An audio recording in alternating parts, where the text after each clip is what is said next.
Master minds commerce చదవాలనుకునే 10th inter విద్యార్థుల తొలి ఎంపిక. నమస్తే అమ్మా. నమస్తే తల్లి. అమ్మ, దేవుళ్ళకి ఎందుకమ్మా ఇద్దరిద్దరు భార్యలు? నాకు ఇప్పుడు దేవుళ్ళకి అనగానే ముందు వినాయకుడే ఆది దేవుడు కాబట్టి ఆయనే గుర్తుకొస్తున్నాడు, సిద్ధి బుద్ధి అని. అట్లా ఒక్కొక్కరికి ఇంకా ముగ్గురు నలుగురు ఐదుగురు అట్లా కూడా ఉన్నారనుకోండి. సరే, ఎందుకు మన దేవుళ్ళకి ఇద్దరిద్దరు దేవుళ్ళు? ఒక మాట చెప్తాను, భార్యలు.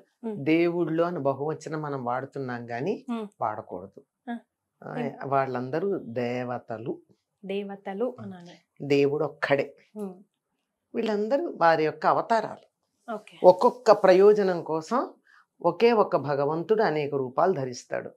ఉదాహరణకి పొద్దున పూట ఇంట్లో అమ్మ వంట మనిషి, పిల్లలకి హోంవర్క్ చేస్తూ ఉంటే టీచరు,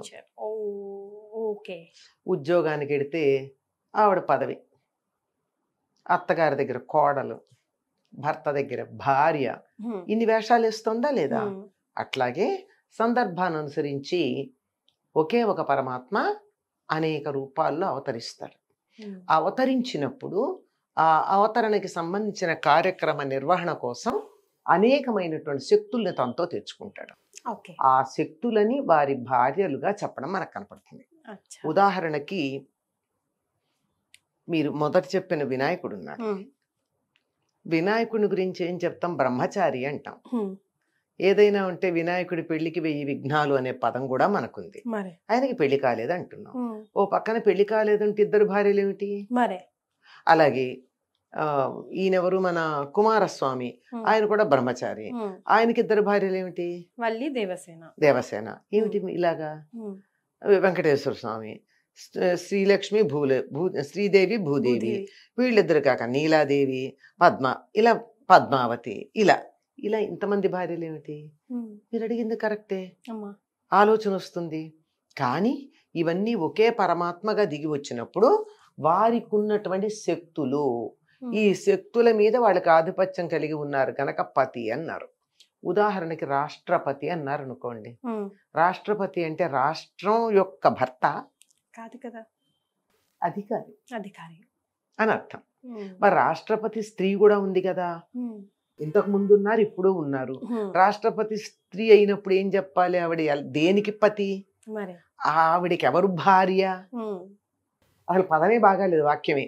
ఆవిడికి ఎవరు భార్య అంటే కదా. అంటే పతి అంటే సేనాపతి అన్నారమ్మా. సేనాపతి అంటే సేన మీద అధికారం, ఆధిపత్యం కలిగిన వాడు. అలాగే రాష్ట్ర అంటే హిందీలో రాష్ట్ర శబ్దానికి దేశం అని అర్థం.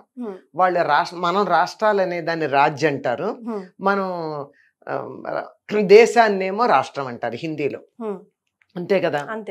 అలాంటిది రాష్ట్రపతి అంటే ఈ దేశం మొత్తం మీద అధికారి, పెత్తందారు, యజమాని, రాజు, చక్రవర్తి, సింహాసనం మీద కూర్చున్నటువంటి వ్యక్తి అని అర్థం మాత్రమే.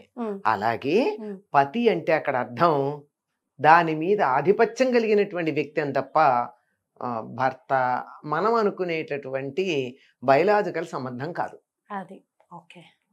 ఉదాహరణలు సరిపోయినా? సేనాపతి, రాష్ట్రపతి, దళపతి, ఇలాంటి పదాలు. ఆ విధంగా అర్థం చేసుకున్నప్పుడు వినాయకుడు అనబడేటటువంటి వాడు, మీరు వినాయకుడు ఉదాహరణ ఇచ్చారు కనుక చెప్తున్నా. వినాయకుడు అనేటటువంటి ఆయన మన శరీరంలో ఉండేటటువంటి కుండలిని శక్తికి మూలాధారంలో ఉంటూ దానికి కాపలా ఉండేటటువంటి ఆయన. ఆ శక్తి మనకి బాగా పనిచేయాలంటే, ఆ శక్తి మనకి ఉపయోగపడాలంటే 2 కావాలి. ఏమిటి? ఒక సిద్ధి కావాలి, ఒకటి బుద్ధి కావాలి. బుద్ధి ఉన్నప్పుడు మాత్రమే మనకున్నటువంటి బుద్ధి అంటే విచక్షణ, జ్ఞానం. మనకున్న ఇంత మ్యాటర్ని తీసుకుని ఇందులో ఇది మనకి పనికొస్తుంది, ఇది పనికిరాదు అని చెప్పి వేరు చేసి పనికొచ్చేదాన్ని తీసుకునేటటువంటి దాన్ని బుద్ధి అంటారు, విజ్డమ్ అంటారు. అటువంటి బుద్ధి ఉంది. మనం సరిగ్గా పనిచేస్తే అప్పుడు ఏం జరుగుతుంది? సిద్ధి కలుగుతుంది. అంటే ఈ బుద్ధి సిద్ధికి ఆధిపత్యం ఎవరు అంటే వినాయకుడు అని చెప్పారు. ఆ బుద్ధి స్థిరత్వం కావాలంటే వినాయకుడిని పూజించేటప్పుడు చెవులు 2 ఇట్లా పుచ్చుకుని గుంజీలు తీస్తాం. దానివల్ల కుదురు వస్తుంది, బుద్ధి వస్తుంది. అది ఇలా ప్రతి దానికి అట్లాగే. ఇప్పుడు ఆయన కుమారస్వామి, ఆయన భార్యల పేర్లు ఏమని చెప్తాము? బల్లి, దేవసేన. ఆయన దేవసేనకి పతి. అంటే దేవతల సైన్యానికి అధ్యక్షుడు సేనాపతి. సేనాపతి అంటే అంతే, సేన మీద ఆధిపత్యం గలవాడు. మనకు అర్థం కావడం కోసం దానికి ఒక రూపం కల్పించి అక్కడ ఒక స్త్రీ అన్న రూపంలో పెట్టాం. వల్లి అంటే కుండలిని శక్తి. కుండలిని శక్తి మీద ఆధిపత్యం కలిగిన వాడు. కుమారస్వామికి ఒక రూపం ఎలా ఉంటుంది, 6 తలలు కలిగినటువంటి సర్పాకారంలో ఉంటాడు, అంతే కదా. కనుక మన శరీరంలో ఉండే సర్పాకారంలోనే ఉంటాడు ఆయన. మీరు చూడండి చాలా చోట్ల కుమారస్వామి సర్పాకారంలో ఉండడం. దేనికి అంటే మన శరీరంలో ఉండే కుండలిని.